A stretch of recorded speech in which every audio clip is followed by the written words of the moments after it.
Sa isang liblib na baryo sa gitna ng kabundukan ng Hilagang Luzon, may isang pamayanang tila nakalimutan ng panahon, ang San Vicente. Doon, ang mga bahay ay gawa pa rin sa kawayan at nipa, at ang ilaw ay mula sa gasera at kandila. Tahimik ang pamumuhay ng mga tao, ngunit sa kabila ng katahimikan, may bumabalot na sindak at misteryo, ang sunod-sunod na pagkawala ng mga bata. Si Althea, isang dalagang 18 taong gulang, ay lumaki sa baryong iyon. Tahimik siya, masipag, at kilala sa kanilang lugar bilang anak ng albularyo. Ngunit sa kabila ng pagiging ordinaryo ng kanyang hitsura, may kakaibang aura si Althea, tila ba may mga matang laging nakamasid sa kanya, at mga hayop na parang sumusunod sa kanyang bawat galaw. Isang araw, habang nag-igib ng tubig sa balon sa gilid ng gubat, may narinig siyang iyak ng bata. Mabilis niyang iniwan ang timba at sinundan ang tinig sa loob ng makapal na kakahuyan. "Tulong mama," bulong ng tinig na animoy umaalingaw-ngaw sa hangin. Pero pagdating sa gitna ng gubat, wala siyang nakita kundi ang mga ugat ng matandang puno at mga aninong sumasayaw sa liwanag ng araw na pilit bumabagsak sa makakapal na dahon. Bigla siyang nakaramdam ng ginaw.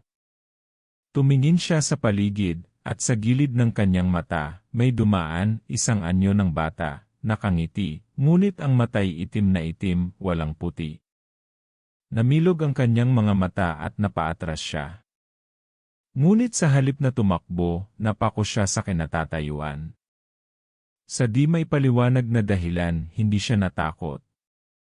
Bagkus, tila may humihila sa kanyang loob na manatili roon. Pagbalik niya sa baryo, usap-usapan na naman ang bagong nawawalang bata, si Noel, 6 na taong gulang. Ayon sa nanay nito, nakita raw ng ibang bata na huling beses itong tumakbo papunta sa gubat. Isang grupo ng matatanda ang muling bumisita sa bahay ni Althea. May mga aswang sa gubat. "Alam natin yan," bulong ni Lola Binday, isa sa pinakamatanda sa baryo. At kapag ganitong buwan ng Abril, panahon ng pagkagising ng mga lahi nila. Tahimik lamang si Althea habang pinapakinggan ang mga matatanda. Ngunit kinagabihan, sa kanyang pagtulog, nanaginip siya, isang panaginip na parabang totoo. Sa panaginip, nasa gitna siya ng gubat. May mga aninong palakad-lakad sa paligid niya, at isang babaeng matanda na may mga pakpak ng paniki ang humawak sa kanyang kamay. "Dugo mo ang susi sa pagbabalik ng aming lahi," anito. Pagkagising niya, may marka siya sa kanyang braso, hugis buwan na may tuldok sa gitna, parabang sunog na balat. Kinabahan siya, ngunit pinili niyang itago ito sa kanyang ina. Lumipas ang ilang araw. Habang patuloy ang paghahanap sa mga nawawalang bata, lalo namang nababalot ng takot ang buong baryo. Bawal nang lumabas kapag takip silim. Isinasara na ng mga magulang ang mga bintana bago pa dumilim ang langit. Pero si Althea, gabi-gabi pa ring lumalabas. Hindi niya alam kung bakit, parang may bumubulong sa kanyang pangalan tuwing sasapit ang 2:00 ng madaling araw. Isang gabi, sinundan niya ang boses na bumubulong sa kanya. Muli siyang napadpad sa gitna ng gubat, ngunit ngayon, may nakita siyang kakaiba, isang bilog ng mga batong may ukit, parang altar, at sa gitna nito ay may larawang kahoy ng isang batang babae na may korona. Habang tinititigan niya ito, lumapit ang isang usok mula sa paligid. Mula sa usok, unti-unting lumitaw ang imahe ng isang babae, maputla, mahaba ang buhok, at tila ba umiiyak. "Althea," anito. "Ikaw ang tagapagmana. Ikaw ang prinsesa," na paatras si Althea, nanginginig, ngunit muling lumitaw ang larawang kahoy, ngayon, kamukha na niya ang larawang iyon. Pagbalik niya sa bahay, sinalubong siya ng kanyang ina na may hawak na rosaryo. "Saan ka galing?" "Huwag mo nang ulitin yan, Althea. May dahilan kung bakit hindi kita pinayagang lumapit sa gubat." Dito unang napagtanto ni Althea na may itinatago ang kanyang ina.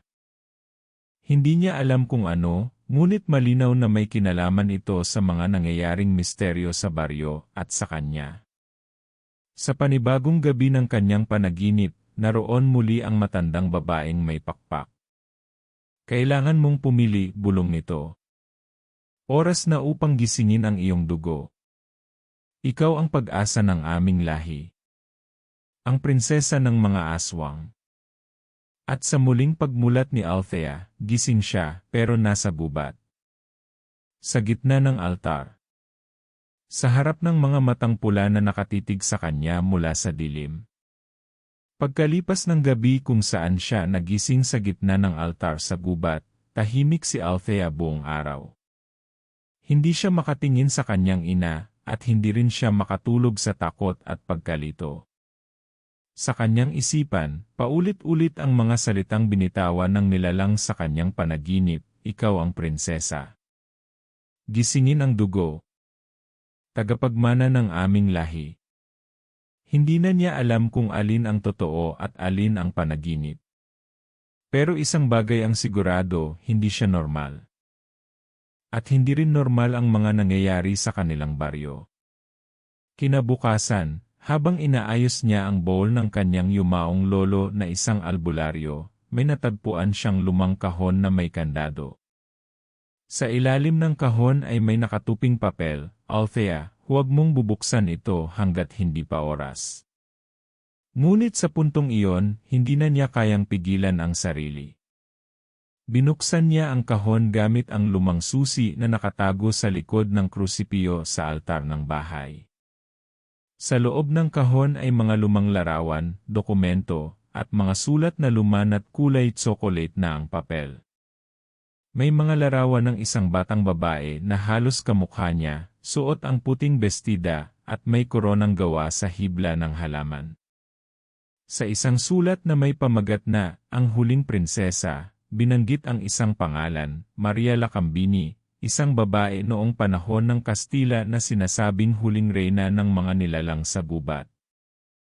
Habang binabasa niya ito, unti-unting lumilinaw sa kanyang isipan, si Maria Lacambini ay isang aswang, isang pinunong matagal nang nawala at pinaniniwala ang bumalik sa katauhan ng isang dugong haluan sa ika-4 na henerasyon.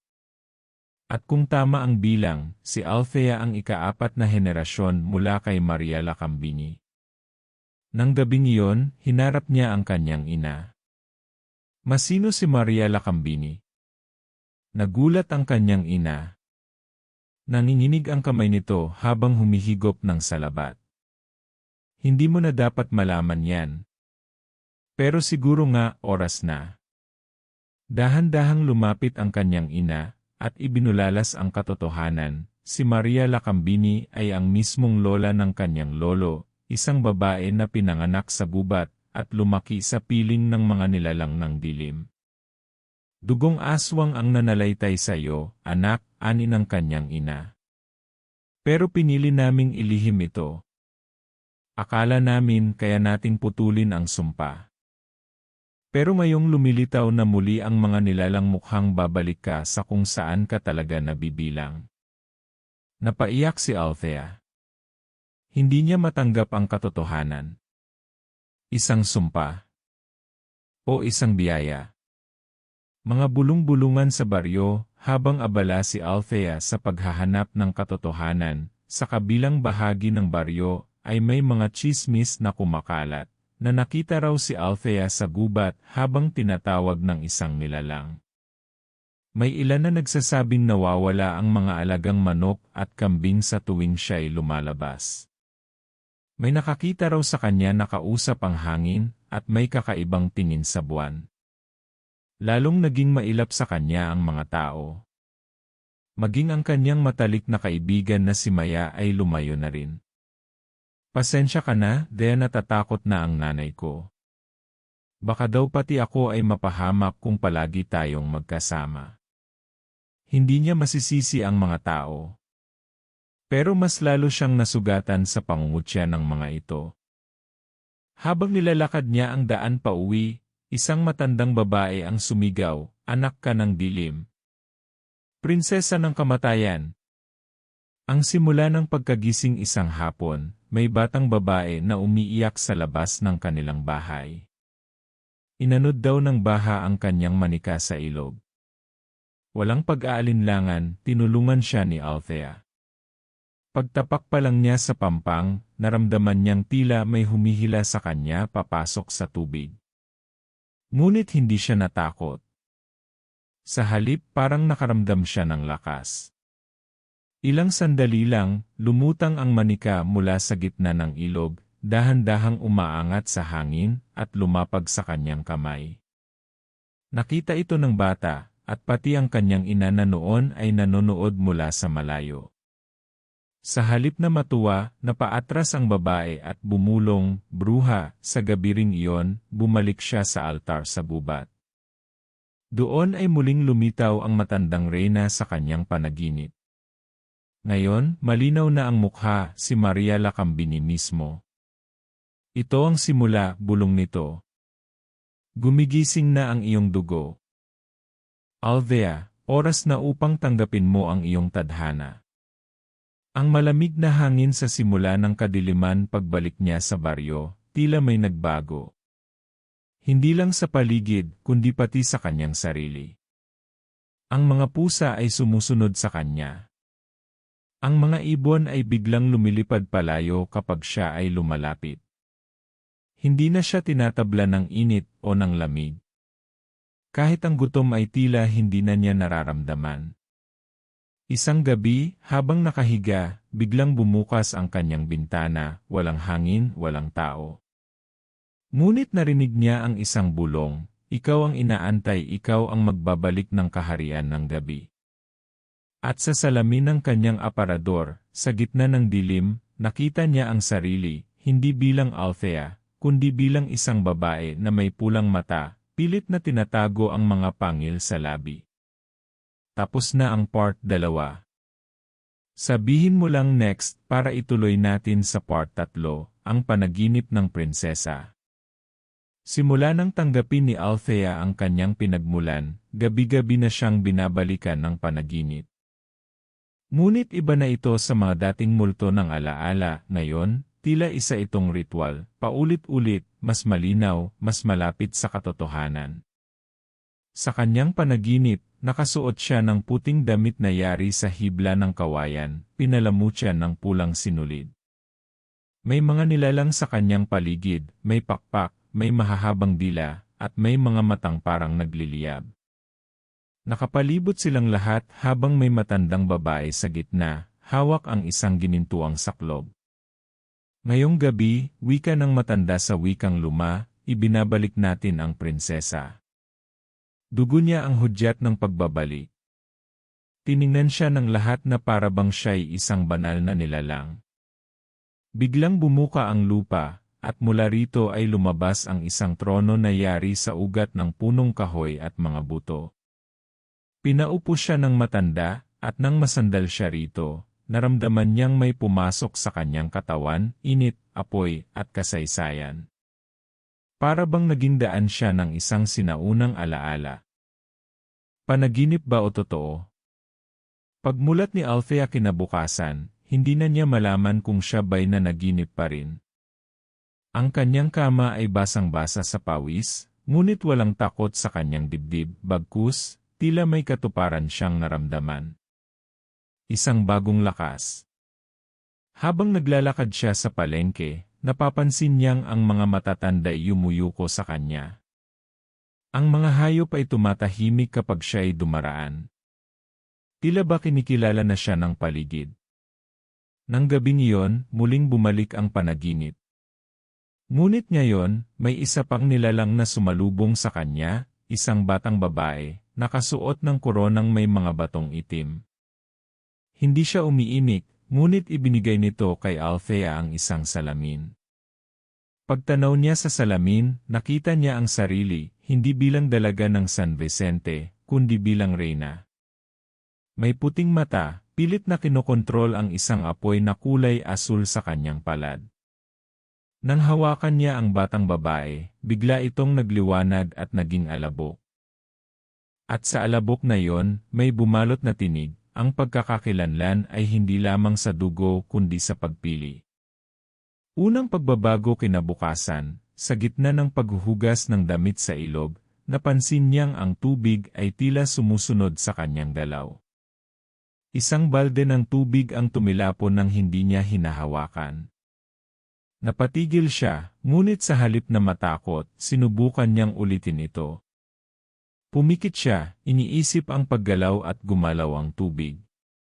Napatakbo siya pauwi, nanginginig, hindi sa takot kundi sa pagtataka. Ano na ang nangyayari sa akin? Agad siyang nagkulong sa kanyang silid, kinuha ang lumang sulat ni Maria Lacambini.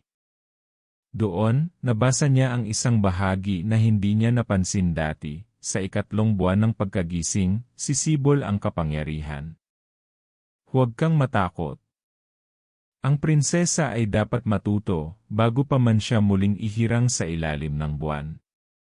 Pag-ikot ng usap-usapan habang lalong nagiging kakaiba si Althea, lalong lumalakas ang takot ng mga taga-baryo. May batang nagsabi raw na nakita siyang lumulutang sa gubat habang sinasayawan ng mga aswang. May nagkwento na nakita siyang kumakain ng hilaw na manok, dugo pa raw ang tumutulo sa kanyang labi. Maging ang mga dating kampi sa kanya ay tumalikod na. Si Kapitan Rogelio, dating kaibigan ng kanyang ama, ay nagpunta sa kanilang bahay upang magtanong. Althea, may mga balita hindi ka na raw tao. Anong totoo? Ngunit hindi na makapagsalita si Althea. Hindi dahil sa guilt, kundi dahil alam niyang hindi na sapat ang salita. May mga bagay na masyado ng malalim para ipaliwanag.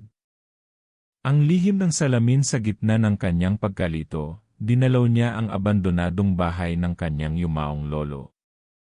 Doon, sa ilalim ng sahig, natagpuan niya ang isang salamin, bilog, may ukit ng mga simbolo sa gilid. Sa tuwing titingin siya rito, hindi ang kasalukuyan niyang anyo ang bumabalik, kundi iba't ibang bersyon ng kanyang sarili. Isang Althea na may pakpak ng paniki.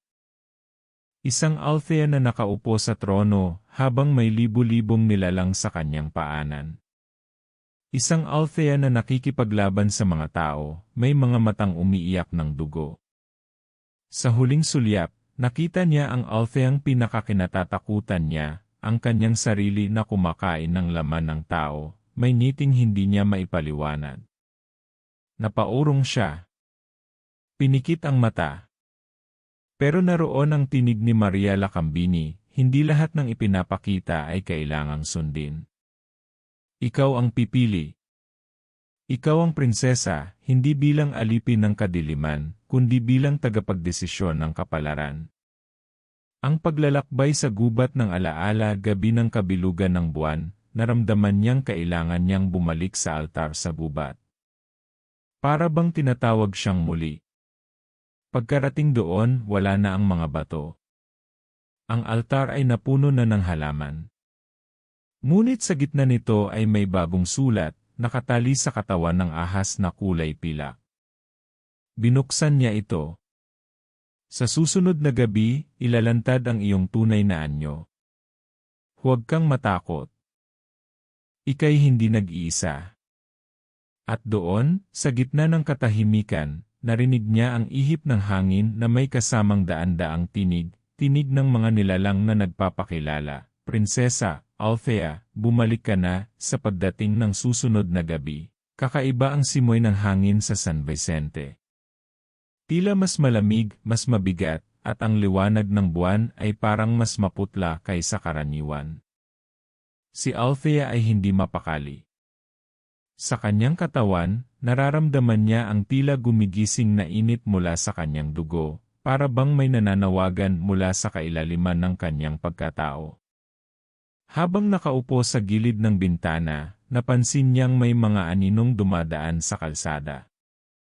Hindi ito mga tao, ngunit hindi rin hayop. Mga nilalang na naglalakad sa anyong tao, ngunit may mga matang nagliliwanag. Tumigil ang mga ito sa harapan ng kanilang bahay. At mula sa dilim, may lumitaw na babae, ang matandang babaeng nakita niya sa panaginip. Hindi ito nagsalita. Bagkus, itinaas nito ang kamay at ipinakita ang isang amuletong may ukit na mukha ni Althea. Bigla siyang nakaramdam ng paninikip sa dibdib. Hindi na siya nagdalawang isip. Lumabas siya ng bahay at sumama sa mga nilalang. Ang paglalantad sa gubat, dinala siya ng grupo sa gitna ng gubat, sa mismong altar kung saan una siyang nagising. Ngunit ngayon, ito ay ibang-iba. May mga apoy na bughaw ang liwanag sa paligid. Ang lupa ay tinabunan ng mga dahong kulay itim, at sa gitna nito ay may trono, hindi yari sa kahoy kundi sa mga batong may kinang, parang kristal. Sa paligid ay may humigit kumulang 50 nilalang, may pakpak, may matutulis ang kuko, may balingkinitan ang katawan, ngunit may mahahabang dila. Ngunit sa kabila ng anyo nila, wala siyang naramdamang takot. Sa halip, isang matinding pakiramdam ng pagkauwi. Lumapit ang matandang babae at nagsimula ng ritual. Sa isang mangkok ay pinagsama ang dahon ng tuba-tuba, dugo ng paniki, at ilang butil ng asin. Pinahiran nito ang noo ni Althea, sabay sabing, ngayong gabi, ang katauhan ay ilalantad. Ang prinsesa ng lahi ay muling magigising.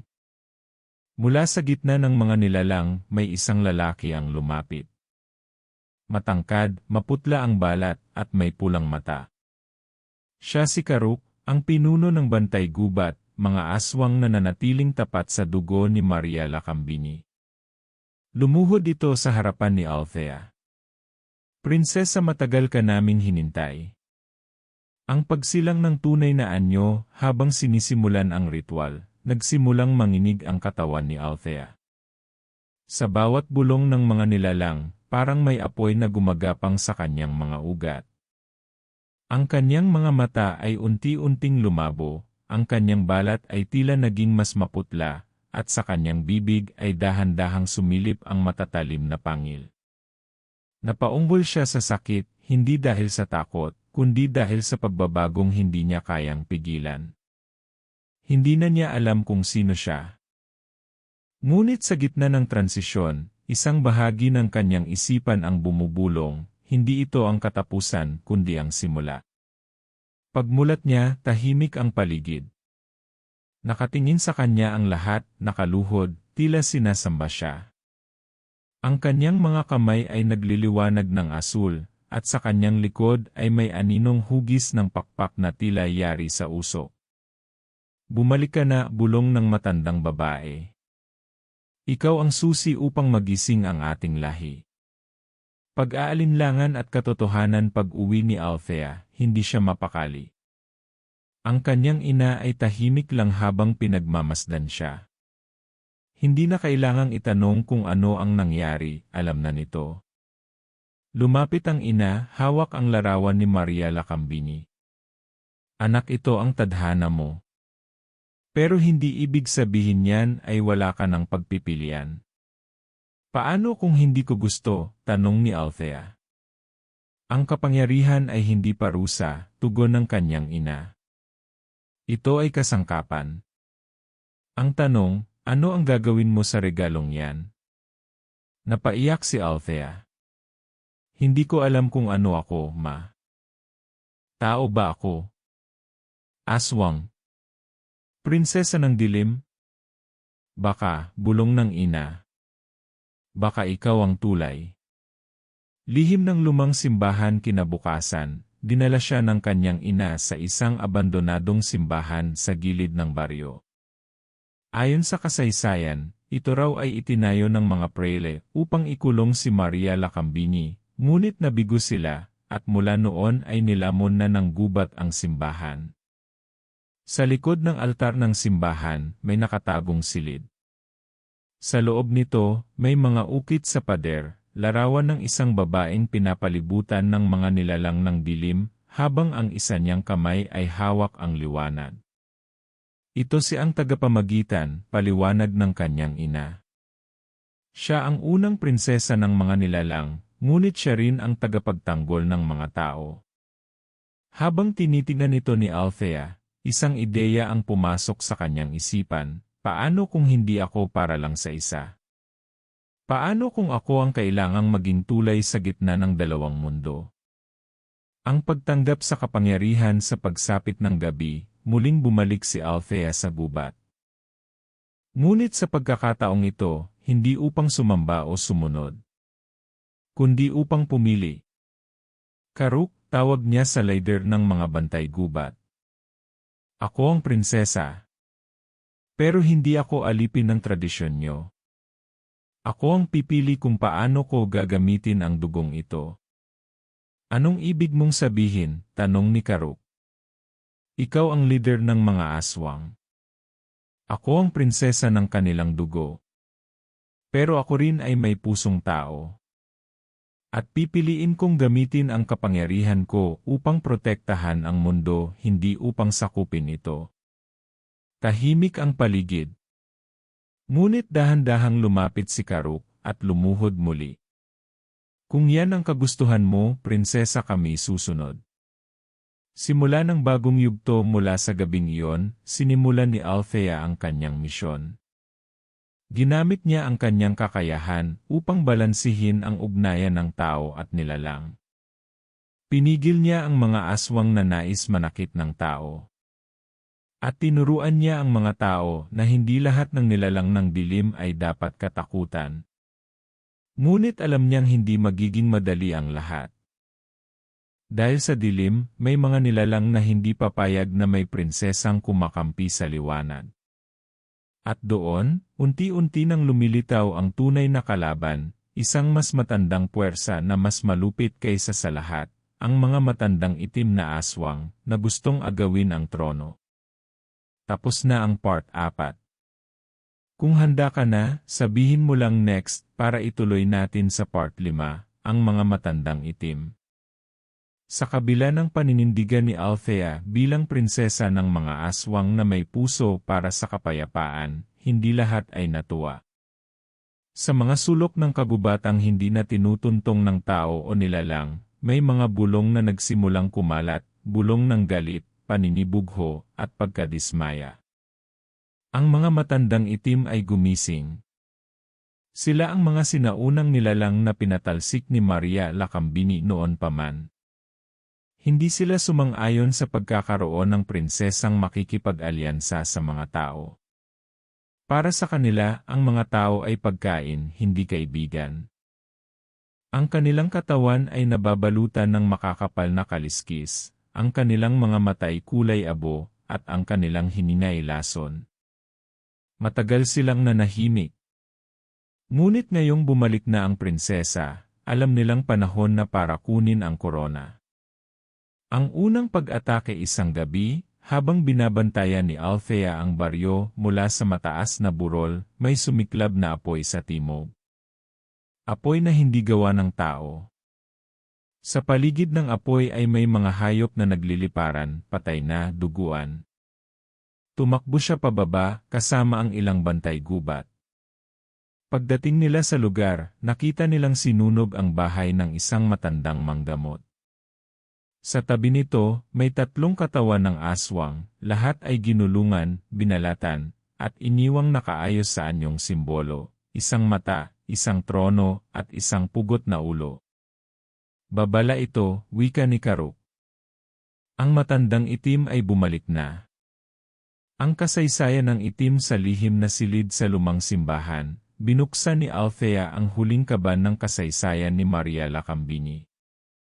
Narito ang mga tala ng mga digmaan laban sa matandang itim, pinamumunuan ng 3 makapangyarihang nilalang, si Maron, ang tagapagdala ng lason. Malag, ang nilalang na may 11 dila at nakakabingi ang huni. Alemra, ang babaeng may ginto ang buhok, ngunit may puso ng yelo. Sila raw ang unang nagtangkang sakupin ang daigdig ng tao noon, gamit ang mga ritual ng kadiliman. Ngunit napigilan sila ni Maria Lacambini sa tulong ng kanyang mga tagapangalaga, at sa pakikipag-isa sa mga aswang ng liwanag, isang lahing pinatay halos buo matapos ang digmaan. Alam ni Althea na kung bumalik sila, kailangan niyang hanapin ang mga natitirang tagapangalaga. Dahil hindi niya kayang harapin ang ganitong banta mag-isa.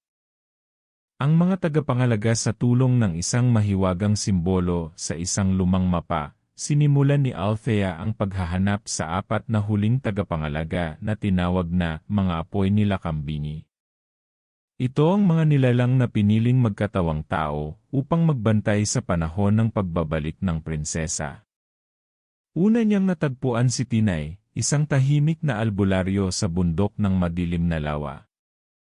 Sa kanyang mata ay may itim na tuldok, palatandaan ng pagkaapoy. Isa itong manananggal na piniling mabuhay bilang tao, at may kakayahang gamutin o sirain ang espiritu. Pangalawa ay si Guido, isang mangangaso na kaya raw makipag-usap sa hayop. Hindi niya alam ang tunay niyang pinagmulan hanggang sa hawakan siya ni Althea, at mula sa kanyang balat ay lumabas ang anyo ng isang tikbalang na may ginintuang buhok. Nang mahikayat ang dalawa, tumungo sila sa hilagang bahagi ng kagubatan upang hanapin ang iba pa. Ang lihim ng malalim na ubasan sa gitna ng kanilang paglalakbay, narating nila ang isang ubasan na hindi pinapasok ng sinuman. Ayon sa matatanda, ito raw ay may sumpa, lahat ng pumapasok ay hindi na lumalabas. Ngunit para kay Althea, tila may pamilyar na enerhiya ang lugar. Dito nila natagpuan si Basil, isang matandang bulag na naninirahan mag-isa. Sa unang tingin, para lang siyang simpleng matanda. Ngunit nang magsalita siya, gumalaw ang mga ubas sa paligid. "Dumating ka na, prinsesa," bulong nito. "Matagal na kitang hinihintay." Si Basil pala ang ikatlong tagapangalaga, tagapagdala ng alaala.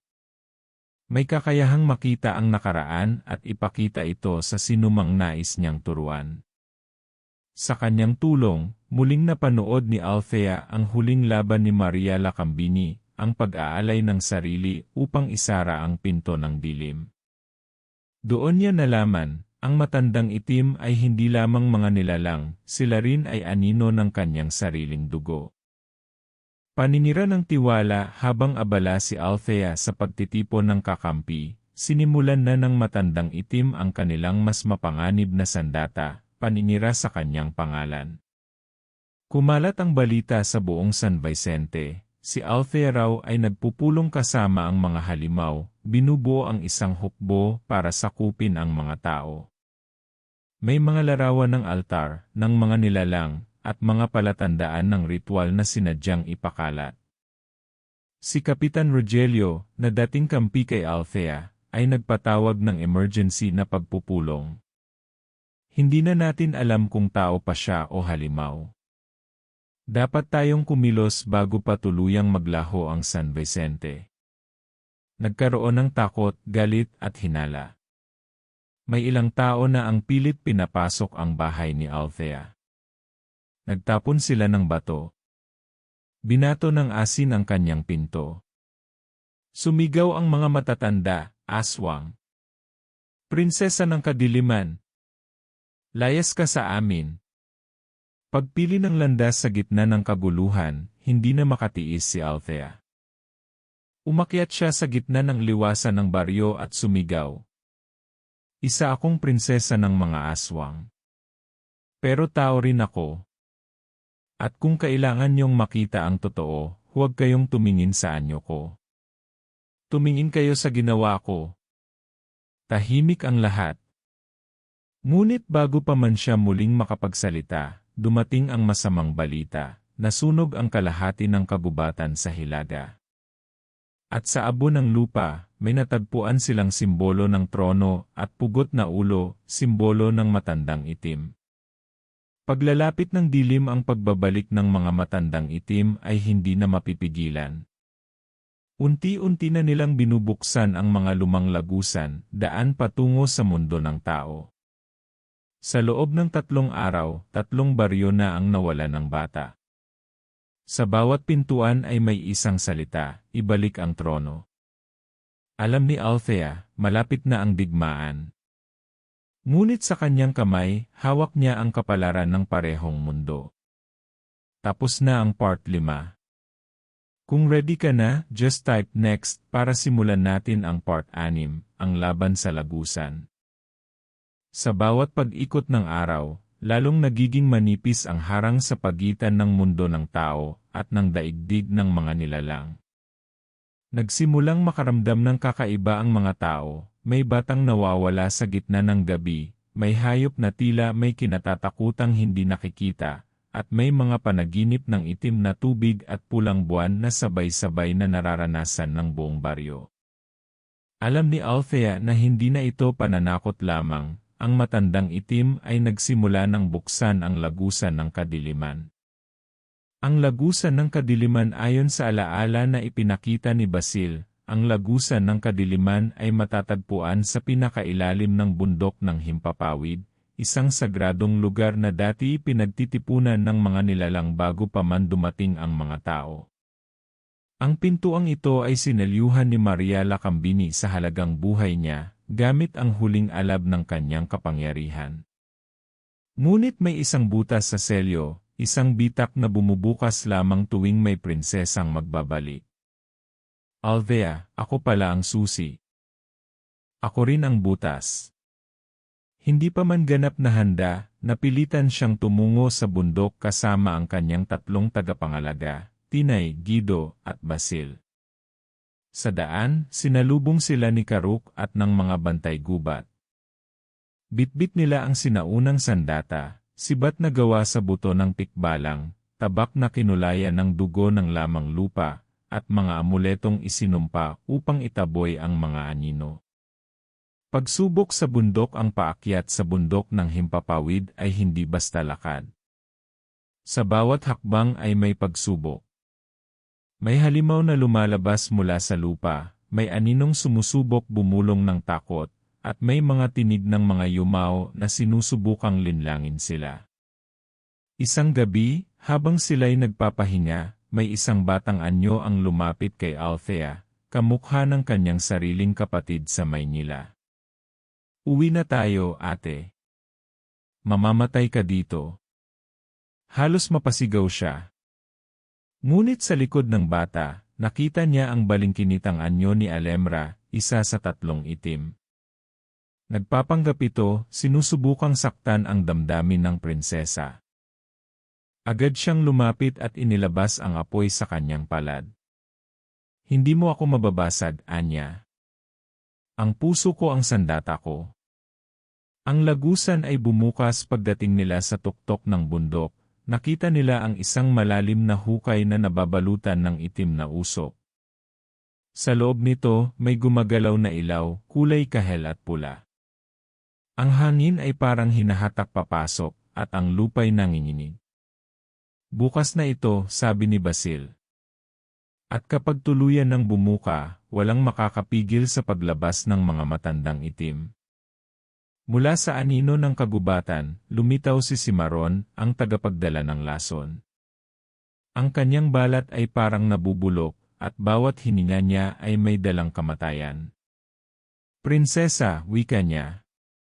Bakit mo pipigilan ang dapat mangyari? Ang mundo ng tao ay taksil. Nilinlang nila ang mga ninuno natin. Dapat silang kainin, sunugin, wasakin. Althea, at magiging katulad mo rin ba ako kung ginawa ko yon? Ang labanan ay nagsimula, sumiklab ang digmaan sa harap ng lagusan. Nagbanggaan ang mga bantay gubat laban sa mga nilalang ng matandang itim. Lumipad si Guido sa kanyang anyong tikbalang, tinamaan ng kidlat ang mga nilalang na sumalakay. Si Tinay, gamit ang kanyang dila at sigaw, ay nilito ang mga anino. Si Basil ay lumaban gamit ang alaala, ipinakita sa mga kalaban ang sakit ng kanilang pinanggalingan upang patahimikin sila. Ngunit lumitaw si Malad, ang nilalang na may 11 dila. Isa-isang kinain ang mga sigaw ng bantay gubat. Lahat ng ingay ay naging katahimikan. Isa-isa nang natumba ang mga kakampi ni Althea. Hindi ako papayag, sigaw ni Althea. Hindi ko ito hahayaang mangyari. Lumapit siya sa mismong lagusan. Inilabas niya ang apoy ng dugo mula sa kanyang mga kamay. Ngunit hindi sapat, dumating si Alemra. Ang kanyang hininga ay malamig at matalim. Hinampas niya si Althea at tumilapon ito sa gilid ng bangin. Pagsasakripisyo, halos mawalan ng malay si Althea. Ngunit sa kanyang paningin, nakita niya ang kanyang ina, si Maria Lacambini, hindi bilang multo kundi bilang alaala ng kanyang kabutihan. Anak, hindi mo kailangang mag-isa. Ang kapangyarihan ng prinsesa ay hindi lamang nasa dugo kundi sa pag-alala. Naalala niya ang larawan ng tagapamagitan sa simbahan, babae sa gitna ng dilim, hawak ang liwanag. Tumayo siya, pinikit ang mga mata, at sinigaw, "Dugo ko, kapangyarihan mo. Liwanag ko, sa inyo ko ibinibigay." Umangat mula sa kanyang katawan ang tatlong apoy, asul, puti, at ginto. Pumasok ito sa katawan ni Tinay, Guido, at Basil. Lalong lumakas ang kanilang kapangyarihan, sumigaw sila at nilamon ng liwanag ang lagusan. Pansamantalang tagumpay ng dumilat si Althea, tapos na ang lahat. Si Cimarron ay nasunog sa sariling lason. Si Alemra ay nagyelo at durog na parang salamin. Si Malag ay nabulag ng sariling sigaw. Ngunit hindi tuluyang nagsara ang lagusan. May isang bahagi ng bitak na nananatiling bukas, tanda na babalik pa ang panganib. Alam niyang ito'y hindi pa ang wakas. Hindi pa ito tapos, bulong ni Althea. Ngunit ngayon may panibagong pag-asa. Sa kanyang likod, lumapit ang mga tao ng San Vicente. Hindi na sila galit. Sa halip, sila'y tahimik, may takot at paggalang. Lumapit si Kapitan Rogelio. Patawad sa lahat. Tumango si Althea. Hindi pa tapos ang laban. Kailangan nating magsama. Tapos na ang part 6. Kung ready ka na, sabihin mo lang next para ituloy natin sa part 7, ang prinsesa at ang huling pangitain. Pagkatapos ng matinding laban sa lagusan ng kadiliman, tila isang bagong katahimikan ang bumalot sa buong San Vicente. Ngunit hindi ito ang uri ng katahimikang payapa, ito ay parang buntong hininga bago ang sigaw. Lahat ay naghihintay, nag-aabang. Kahit ang mga ibon sa langit ay tila ayaw ng kumanta. Si Althea, bagamat nagtagumpay sa pansamantalang pagsasara ng lagusan, ay hindi lubusang mapanatag. Hindi siya makatulog. Sa bawat pagpikit niya, isang tanong ang paulit-ulit na bumabalik, ako ba talaga ang tagapagligtas o ako ang wakas? Panaginip ng pulang buwan isang gabi, sa kanyang pagtulog, nakita ni Althea ang sarili niya sa loob ng isang napakalawak na kuweba, may mga salamin sa lahat ng dingding. Ngunit sa bawat salamin, hindi siya ang nakikita niya, kundi ang iba't ibang anyo ng mga prinsesa ng mga aswang sa kasaysayan, may mabait, may malupit, may baliw, at may duguan. Sa gitna ng kuweba ay isang malaking trono, gawa sa mga buto ng tao, nababalutan ng pulang tela. Nakaupo roon si Maria Lacambini.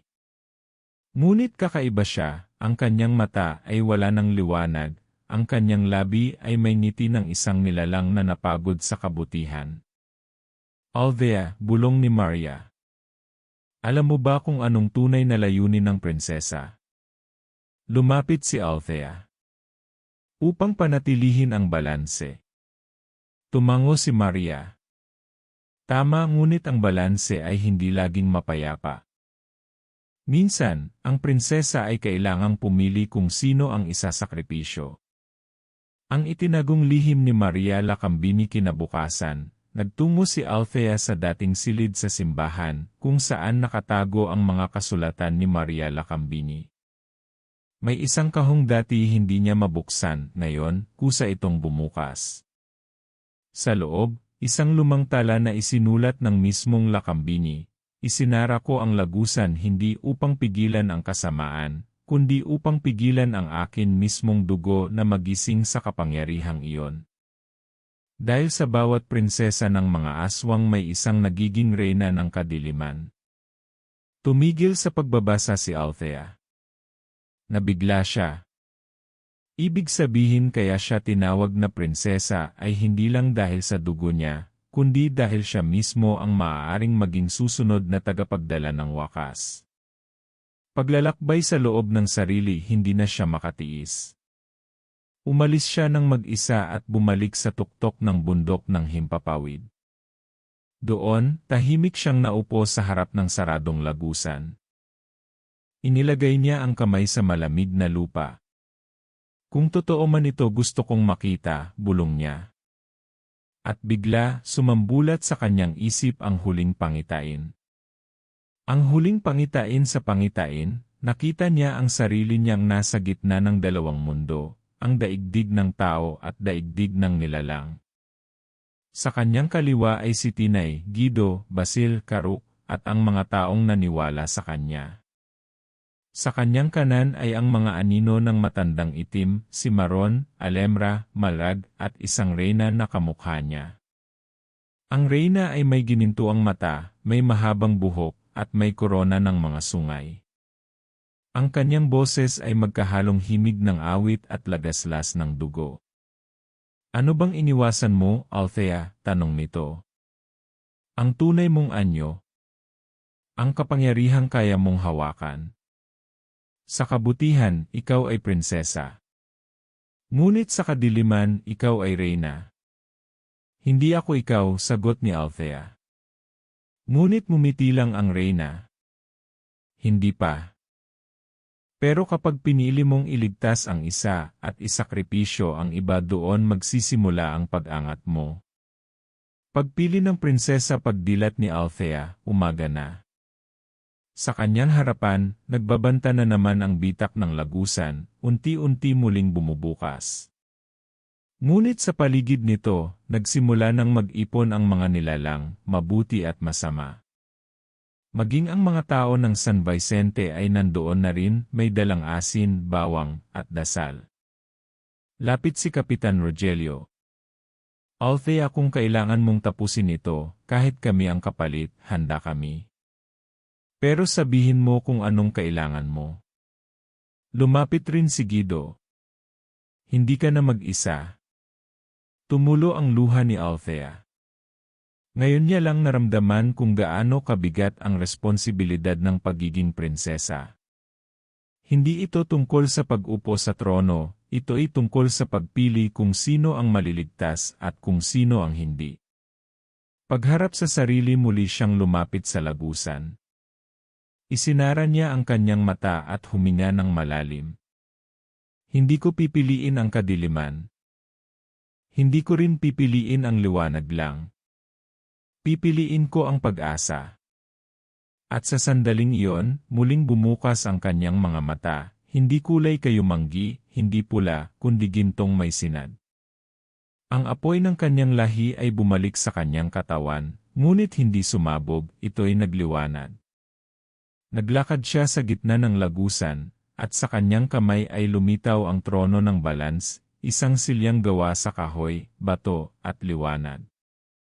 Muling pagbangon sa pangyayaring iyon, nagsara muli ang lagusan, hindi dahil sa kapangyarihan, kundi dahil sa pagpili. Ang matandang itim ay naitaboy, hindi dahil natalo sila, kundi dahil tinanggap ni Althea ang buong sarili niya, liwanag man o dilim. Ngunit hindi pa tapos ang lahat. Sa dulo ng pangitain may boses na bumulong, isang pagsubok pa. Isang sakripisyo. Isang kapalit. Tapos na ang part 7. Kung ready ka na, sabihin mo lang next para ituloy natin ang grand finale. Part 8, ang pagsilang ng bagong reyna. Ang hangin sa paligid ng San Vicente ay tila mas mabigat kaysa dati. Isang kakaibang liwanag ang bumalot sa bundok ng himpapawid, hindi ito liwanag ng araw, kundi ng isang sinaunang enerhiya na gising na muli. Ang mga tao sa baryo'y tahimik, nagmamasid. Sa puso ng kagubatan, nakatayo si Althea, hindi na lamang isang prinsesa, kundi isang nilalang na may dalang kapalaran ng dalawang mundo. Ang panawagan ng trono sa gitna ng clearing sa kagubatan, bumalik ang trono ng balanse. Hindi ito isang luklukan ng kapangyarihan, kundi isang paalala ng responsibilidad. Nakaukit dito ang tatlong simbolo, dugo, liwanag, at anino, lahat ay bahagi ng isang pagkatao. Lumapit si Althea, nakasuot ng itim at puting balabal na binuo ni Tinay mula sa mga hibla ng duhat at balete, simbolo ng dualidad. Ang kanyang mga mata ay malinaw, at sa bawat hakbang niya ay tila tahimik na lumuluhod ang mga halaman at hangin. Sa likod niya, naroon ang kanyang mga kasama, si Guido na may sugat ngunit nakangiti, si Tinay na tahimik ngunit matatag, si Basil na may hawak pa rin ng kanyang aklat ng mga alaala. At sa paligid naroon ang mga nilalang ng gabi, hindi na laban sa kanya, kundi nagmamasid. Naroon si Karuk at ang natitirang bantay gubat. Naroon rin ang anyo ni Maria Lacambini, isang aninong puno ng pagmamalaki. Ang huling pagpipilian bumukas muli ang langit. Isang pulang buwan ang sumilip ang hudyat ng panahon ng hatol. Sa panahong ito, ang prinsesa ay kailangang mamili ng kanyang tunay na anyo, magiging reyna ng liwanag, ng dilim o ng bagong daan. Lumapit si Cimarron, sugatan ngunit buhay. Althea, Anya. Walang prinsesang hindi nagiging halimaw. Piliin mo na ang trono ng kadiliman. At ikaw ang magiging pinakamakapangyarihang nilalang sa lahat. Ngunit sumagot si Guido, at walang prinsesang hindi nasasaktan. Pero sa sakit, nabubuo ang tunay na lakas. Lumingon si Althea sa lahat. Sa mga taong natakot sa kanya noon. Sa mga nilalang na dati gusto siyang patayin. At sa kanyang sariling puso. Ang bagong trono sa halip na upuan ang trono ng balanse, lumuhod si Althea sa harap nito. Hindi ko pipiliin ang trono ng liwanag. Hindi ko rin pipiliin ang trono ng kadiliman. Pipiliin ko ang trono ng mga taong nagkamali pero muling bumangon. At sa kanyang panalangin, lumitaw ang isang bagong liwanag mula sa lupa, kulay luntian, simbolo ng buhay at bagong simula. Ang trono ng balanse ay napalitan ng trono ng pagtanggap, gawa sa ugat ng mga puno, pinatibay ng mga luha at halakhak ng dalawang mundo. Ang koronasyong walang korona lumapit ang mga nilalang ng gabi at tahimik na lumuhod sa kanya. Wala mang korona sa kanyang ulo, si Althea ay tinanggap bilang reyna ng dalawang daigdig, hindi dahil sa lakas, kundi dahil sa karunungan. Hindi dahil sa dugo, kundi dahil sa kanyang mga pinili. Hinawakan niya ang kamay ni Kapitan Rogelio. Hindi ko kayo kalaban. Pero kailangan nating maghilom. At kailangang hindi lang ako ang magsimula nito. Tumango si Rogelio. Kami ang susunod sa iyo. Pag-alis ng pulang buwan, unti-unting naglaho ang pulang buwan. Bumalik ang asul ng langit. Sa unang pagkakataon, ang San Vicente ay muling nakaranas ng tunay na umaga. Ang mga taong umalis ay nagsibalik. Ang mga nilalang ng gabi ay nanirahan sa piling ng liwanag, hindi upang mawala, kundi upang mabuhay ng tahimik, kasama ang mga dating kinatatakutan nila. Epilogo, isang prinsesa, isang tao. Paglipas ng ilang buwan, si Althea ay hindi na tinatawag na prinsesa ng mga aswang. Siya na ngayon si Althea ng San Vicente, guro ng pagkakaisa at tagapagturo ng kasaysayan. Itinayo niya ang bahay alaala, isang lugar kung saan maaaring matuto ang lahat, tao man o nilalang, ng tunay na kasaysayan ng bayan at ng kanilang lahi. Sa dulo ng huling tala niya sa aklat na iniwan ni Maria Lacambini, isinulat niya ang kanyang sariling mga salita. Ang pagiging prinsesa ay hindi titulo, kundi paninindigan. At ang pagiging reyna ay hindi pag-angat sa iba, kundi pagbaba upang magsama-sama. Wakas. Ngunit hindi taps sa katahimikan ng kabubatan, may mga batang nilalang na naglalaro. May mga taong naglalakad na hindi natakot. At sa pinakatuktok ng bundok ng himpapawid, isang bagong bulaklak ang namukadkad, kulay luntian, puti, at ginto. Isang paalala, may bagong simula sa bawat katapusan. Tapos yun 30 oras ay kwento ng Prinsesa ng Aswang, Kwentong Aswang, Lily Story. Kung gusto mong gumawa pa ng isa pang kwento, ipaalam mo lang. Ready ulit akong sumabak sa panibagong kababalaghan.